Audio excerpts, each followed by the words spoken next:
52073.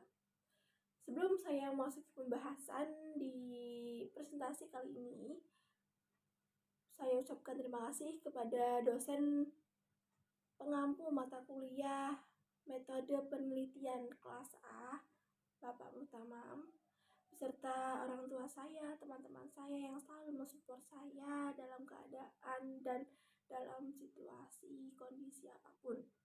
Nah, sekarang saya akan mempresentasikan proposal skripsi saya dengan judul penerapan Vocabulary Learning Time atau bisa disingkat dengan VLT, berbantuan dengan metode klasikal untuk meningkatkan keterampilan berbicara santri Mukim Al-Fusha. Jadi saya mengambil judul ini itu di Pondok Pesantren Terpadu Al-Fusha, tepatnya di Kedunguni. Nah, di sini saya akan membahas poin-poin penting di dalam proposal skripsi saya, yaitu ada 7 poin. Yang pertama adalah latar belakang, yang kedua ada rumusan masalah, kemudian yang ketiga itu ada tujuan penelitian, kemudian ada signifikan penelitian, selanjutnya ada definisi kata kunci, kemudian ada metode apa yang saya gunakan dalam meneliti ini, metode penelitian. Kemudian yang terakhir itu ada teknik pengumpulan data. Nah, langsung saja, yang pertama itu saya akan membahas tentang latar belakang masalah. Nah, di dalam bahasa Inggris sendiri itu ada mempunyai 4 keterampilan, yaitu berbicara, menulis, mendengarkan, dan membaca. Berbicara di dalam bahasa Inggris itu biasa disebut dengan speaking. Nah, sedangkan menulis itu biasa disebut dengan writing, menulis. Kemudian mendengarkan itu biasa disebut dengan listening. Dan yang terakhir itu ada membaca. Membaca itu biasa disebut dengan reading. Nah, kosakata sendiri itu merupakan komponen merupakan satu hal yang paling penting sebelum kita terjun atau sebelum kita menguasai bahasa Inggris gitu. Nah, misal nih ada kaitannya dengan berbicara, speaking, dan listening, menulis. Maaf. Ada berbicara, speaking, dan ada writing, menulis. Dua-duanya itu, dua keterampilan itu sangat bersangkutan, sangat berkaitan. Dalam artian, misal kalau kita tidak banyak belajar dari kosakata, kita akan salah dalam penulisan ataupun juga salah dengan pelafalan. Nah, misal berbicara itu kalau kita menyebut kosakata misal clean, membersihkan, dengan tulisan CLEAN, clean, seperti itu. Nah, kalau kita kaitkan dengan apa yang kita dengar, itu kita akan menuliskan clean, KLIN. Sudah seperti itu saja. Sedangkan penulisan yang benar itu CLEAN. Itu kaitannya berbicara dengan menulis, begitupun kosakata. Semakin banyak kosakata yang kita pahami, semakin banyak pula pegangan atau bahan buat kita ngomong, buat kita berbicara di depan umum. Karena kosakata itu merupakan bagian yang terpenting. Contohnya ada kata kerja, kata sifat, kata benda, itu mula-mulanya dari kosakata. Seperti itu.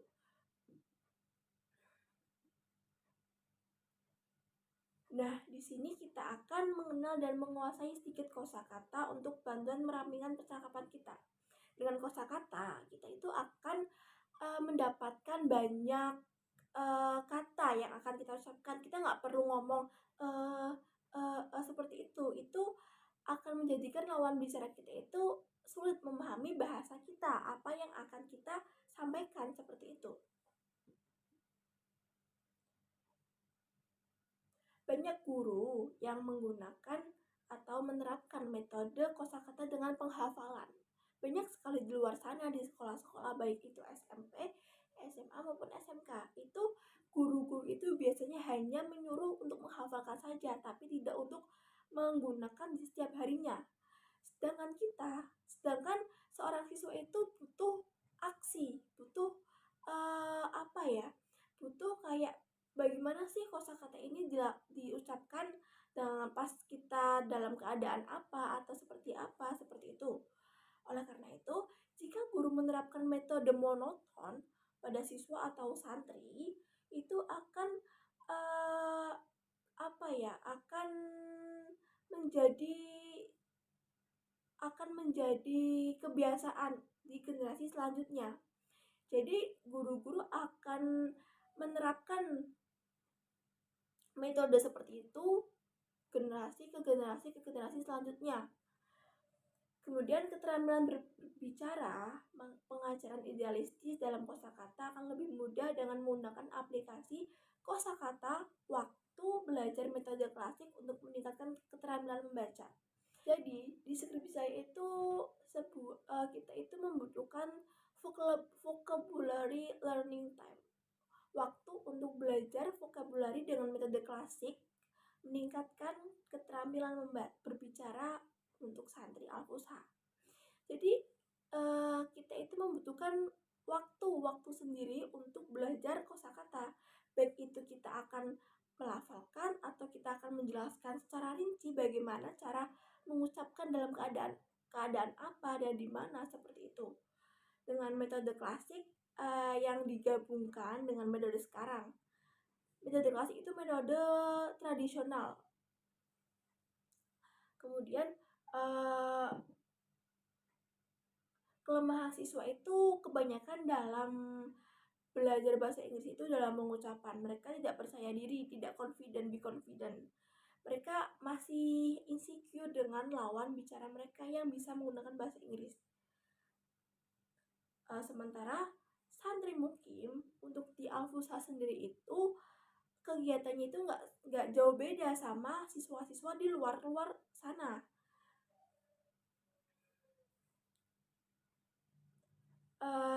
Dimulai dari pukul 3 pagi, para santri Al-Fusha itu sudah bangun pagi untuk melaksanakan kegiatan dari pondok pesantren sampai jam 9 malam. Itu kegiatan aktif untuk santri Al-Fusha. Biasanya santri Al-Fusha itu meningkatkan kemampuan berbahasa Inggris itu dengan didatangkan para tutor dari Pare. Yayasan Al-Fusha itu sudah bekerja sama dengan Mahesa Institute. Mahesa itu salah satu lembaga dari Pare Jawa Timur. Itu dipanggilkan para tutors untuk mengajarkan dan mendampingi santri Al-Fusha dalam belajar berbahasa Inggris. Selain itu, santri Al-Fusha juga setiap minggunya itu dibolehkan untuk menonton atau mendengarkan musik Inggris agar bisa melatih kemampuan berbahasa Inggris untuk santri Al-Fusha. Selain menonton film berbahasa Inggris dan mendengarkan musik dalam berbahasa Inggris, pengasuh dari pondok pesantren Al-Fusha pun membolehkan setiap malam Jumat menonton televisi agar para santri itu tidak jenuh dalam berbagai kegiatan yang ada di Al-Fusha. Kondisi pembelajaran dari santri Al-Fusha pun tidak didampingi oleh orang tua, tapi didampingi oleh ustadzah, pengasuh beserta para tutors dari Mahesa Institute Pare Kediri. Seperti itu. Siswa untuk meningkatkan kemampuan berbahasa itu mereka belajar dengan membaca buku atau searching teks-teks berbahasa Inggris dari internet. Kemudian mengikuti ekstrakurikuler yang ada di Al-Fusha, contohnya ada ekstra bahasa Inggris dari guru per instansinya masing-masing, baik itu SMP, SMA maupun SMK. Kemudian yang kedua, di sini saya akan menjelaskan rumusan masalah. Yang pertama itu bagaimana kondisi dalam waktu pembelajaran bahasa Inggris bagi para siswa santri mukim di Al-Fusha. Jadi bagaimana sih kondisi atau waktu pembelajaran, apakah efektif pembelajaran yang digunakan di pondok pesantren terpadu Al-Fusha. Yang kedua itu ada bagaimana aplikasi waktu belajar kosakata dibantu oleh metode klasik untuk meningkatkan keterampilan berbicara santri Al-Fusha. Nah, kemudian yang ketiga itu ada tujuan penelitian. Tujuan penelitian itu yang pertama untuk menggambarkan kondisi budaya ILT bagi siswa santri mukim pada sekolah Al-Fusha. Jadi menggambarkan kondisi para santrinya di Al-Fusha. Yang kedua itu ada waktu VLT, Vocabulary Learning Time, untuk meningkatkan keterampilan berbicara dibantu oleh metode klasik untuk santri Al-Fusha. Di sini di poin tujuan penelitian nomor 2 itu VLT di sini itu sangat membantu atau tidak seperti itu dalam meningkatkan keterampilan berbicara santri Al-Fusha. Kemudian saya akan menjelaskan tentang signifikan pendidikan. Nah, penelitian ini tentu sangat berguna sekali. Berguna karena apa? Karena kita bisa membandingkan kosakata untuk meningkatkan keterampilan berbicara santri Al-Fusha itu benar-benar bisa membantu atau tidak, seperti itu. Atau hanya untuk pelafalan saja, tidak bisa digunakan untuk sehari-harinya, seperti itu. Karena selain itu, santri akan lebih fokus pada penambahan kosakata dan memfasilitasi percakapan dalam berbicara. Dengan metode ini, sang peneliti itu ingin agar santri itu setidaknya berani percaya diri dalam mengucapkan kalimat atau kata dengan bahasa Inggris di hadapan umum, berbicara menggunakan bahasa Inggris setiap harinya, untuk melatih kemampuan berbicaranya dengan apa? Dengan VLT itu, dengan vocabulary learning time. Kita berikan waktu khusus untuk belajar vocabulary ini, untuk belajar penambahan kosakata ini. Nah, jadi para guru Al-Fusha, ustadzah Al-Fusha itu bisa menyimpulkan bahwa berbicara secara intensif adalah modal awal untuk memperdalam bahasa Inggris, terutama dalam kosakata dalam keterampilan berbicara. Karena berbicara sendiri itu merupakan hal biasa untuk kita sebagai umat manusia. Tetapi untuk menguasai kosakata atau mempunyai banyak kosakata itu tidak semua orang itu bisa untuk menghafal bahkan menerapkan kosakata di kehidupan sehari-hari. Kemudian ada definisi kata kunci. Nah, dalam proposal skripsi saya itu ada beberapa faktor penting atau biasa disebut dengan kata kunci. Yang pertama itu ada kosakata.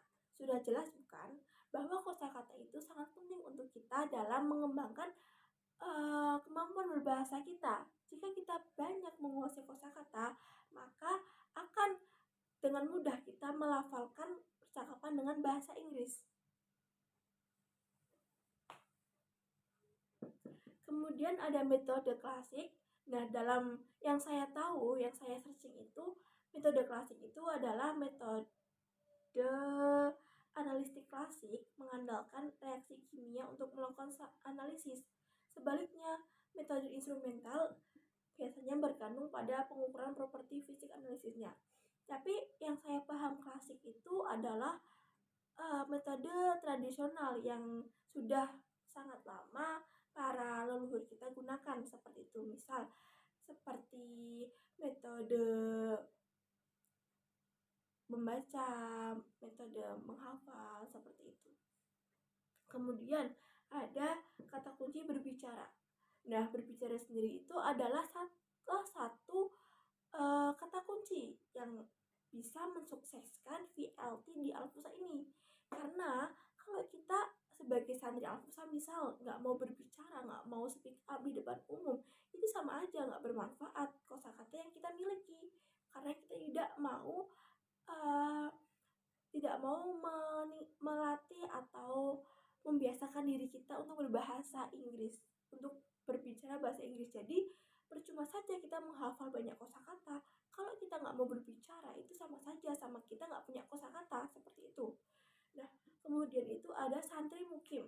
santri mukim sendiri itu adalah siswa-siswi yang belajar untuk menuntut ilmu, tapi mereka jauh dari keluarganya. Mereka meninggalkan rumah mereka untuk menuntut ilmu dan menelaah, memperdalam pengetahuan keagamaan, sosial, budaya, dan lain di tempat yang dapat dipercaya. Nah, salah satunya di Pondok Pesantren Terpadu Al-Fusha, itu tepatnya di Kedunguni, Rawacacing. Kemudian dalam kamus bahasa Indonesia itu yang saya baca, itu santri adalah orang-orang yang mempelajari Islam, seseorang yang memuja dan sungguh-sungguh, seseorang yang soleh. Tetapi kita tidak bisa langsung berpikir bahwa santri itu hanya mempelajari Islam. Sekarang pun banyak pondok pesantren yang memadukan dua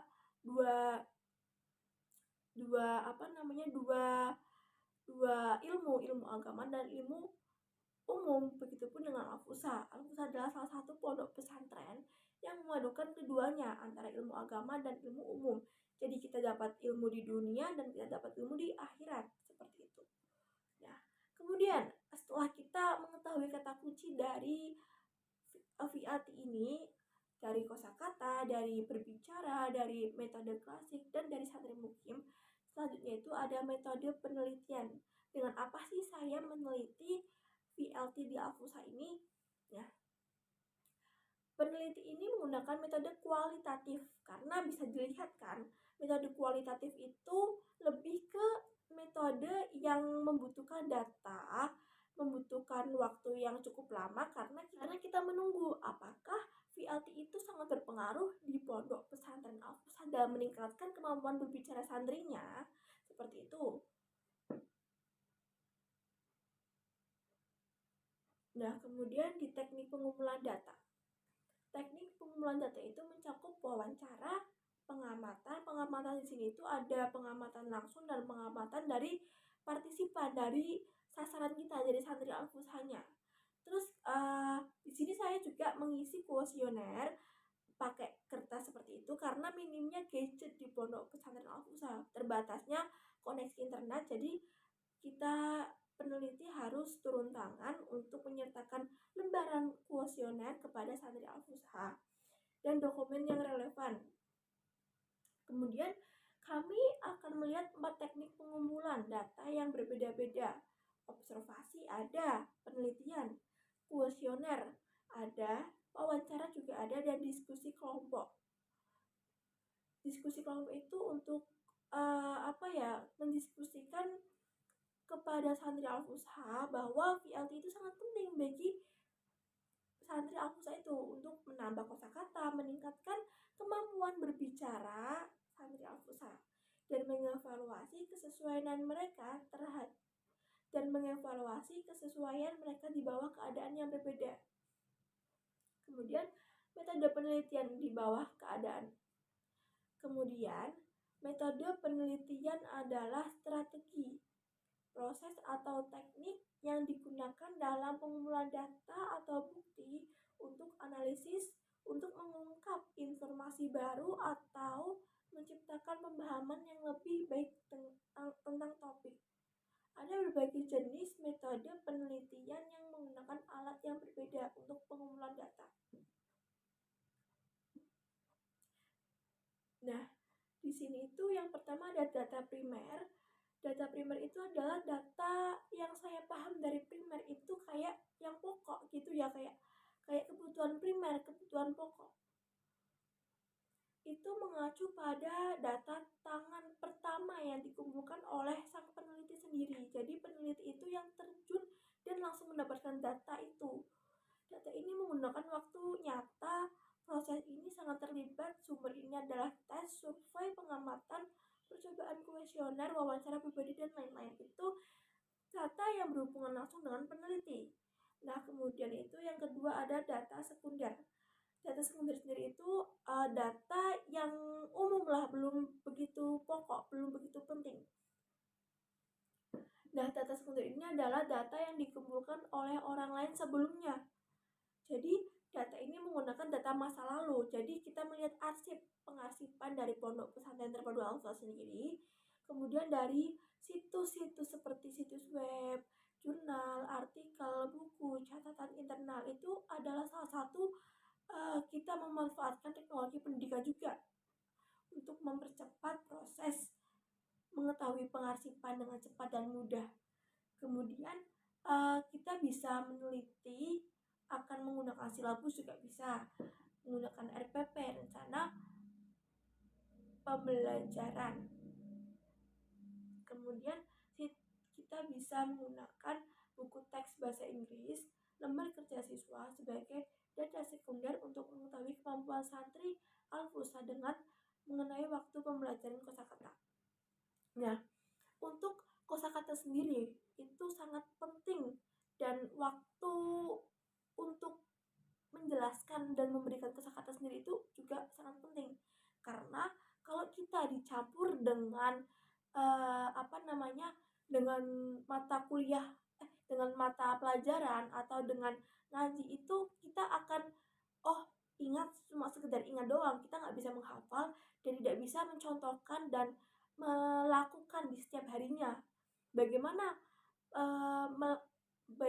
cara menempatkan kosakata yang benar dalam di susunan kalimat yang akan kita ucapkan seperti itu. Nah, makanya vocabulary learning time ini sangat penting untuk meningkatkan kemampuan berbicara santri Al-Fusha.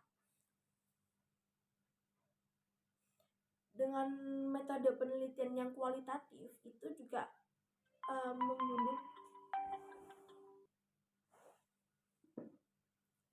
di sini juga. Nah, dalam teknik pengumpulan data itu dalam wawancara sendiri itu saya melangsungkan wawancara dengan salah satu atau dalam beberapa kelas di Al-Fusha sendiri.